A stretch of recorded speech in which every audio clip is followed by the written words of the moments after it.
মেয়ে বিয়ের পরে সবার আঘাত সহ্য করতে পারে, কিন্তু তার স্বামীর দেওয়া আঘাত সহ্য করতে পারে না। কারণ একটা মেয়ে বিয়ের পরে তার স্বামীর সাথে হাজারটা ইচ্ছে পূরণ করার স্বপ্ন দেখে। তার ধারণা সবাই তাকে কষ্ট দিলেও তার স্বামী তাকে কষ্ট দিবে না। স্বামী স্ত্রী শুধুমাত্র রাতে একসাথে ঘুমালে স্বামী হয়ে যায় না। স্বামী হতে হলে স্ত্রীর মন বুঝতে হয়, তার খেয়াল রাখতে হয়, স্ত্রীকে ভালো রাখার চেষ্টা করতে হয়।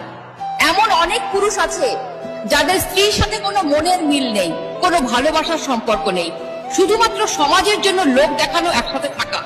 যার স্বামী এমন, শুধুমাত্র সেই মেয়েটাই বোঝে জীবন্ত লাশ হয়ে বেঁচে থাকাটা কতটা কষ্টের। প্রতিটি বিবাহিত মেয়ের স্বপ্ন, সারাদিন পাখি যেমন এদিক ওদিক ছুটে বেড়ায়, আবার দিন শেষে ঘরে ফিরে ঠিক তেমনি দিন শেষে তার স্বামীও ঘরে ফিরবে, তার সাথে সুখ দুঃখের গল্প করবে, তাকে বুকে নিয়ে ঘুমাবে।